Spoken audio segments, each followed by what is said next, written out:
দেখ, সত্যি কথা বলতে বেশি কিছু বলার দরকার নেই, গায়ে মাঝে হাত বুলে শুধু একটা সই করে নিলেই হবে, ঠিক আছে?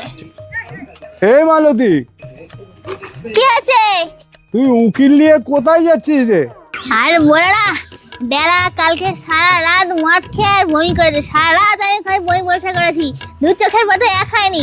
উকিলকে নিয়ে যাচ্ছি, ডিভোর্স দিয়ে চলে যাবো। কি রে, এতদিন তো তোদের বিয়ে হয়েছে, ডেলি তো ডেলা মদ খেয়ে বমি করছে, তা এখন কি অন্য কারোর পছন্দ হয়েছে নাকি ডেলাকে ডিভোর্স দিয়ে চলে যাই বলছিস? আমার বেলায় তোমার জন্য মুখ দিয়ে বড় বড় কথা বার হয়, নিজের ছোট বৌমা সেও তো ডিভোর্স দিয়ে মুখে চিনকালি মাখিয়ে তো চলে গেল, তখন তার বেলা তো কিছু বলতে পারলো না, এখন আমার বেলা বলতে এসছো? হ্যাঁ, তোর সবটাতে এ আছে, নিজের দোষটা নিজে দেখিস না, তোর পরের জিনিসে ঘাটাঘাটি কর। বেশি বেশি আপনি জানতো আমি বাড়িটা আপনাকে বলে দিলাম তো, আমি বুড়োটাকে হ্যান্ডেল করতাম না, যান আপনি যান।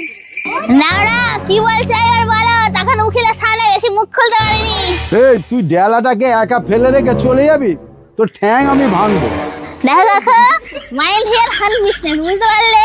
নিজের চরখে নিজে তেল দাও, বেশি আরবে ঢুকতে আসলে তোমার বাড়ির যে কটা বউ আছে আর দুটো বউ সবার ডিভোর্স করিয়ে রেখে দেবো, চত সব। হ্যাঁ, দিন দিন যেন একেবারে ও ডেঞ্জারাস হয়ে যাচ্ছে, পাড়া সব বইয়েরও ডিভোর্স করা।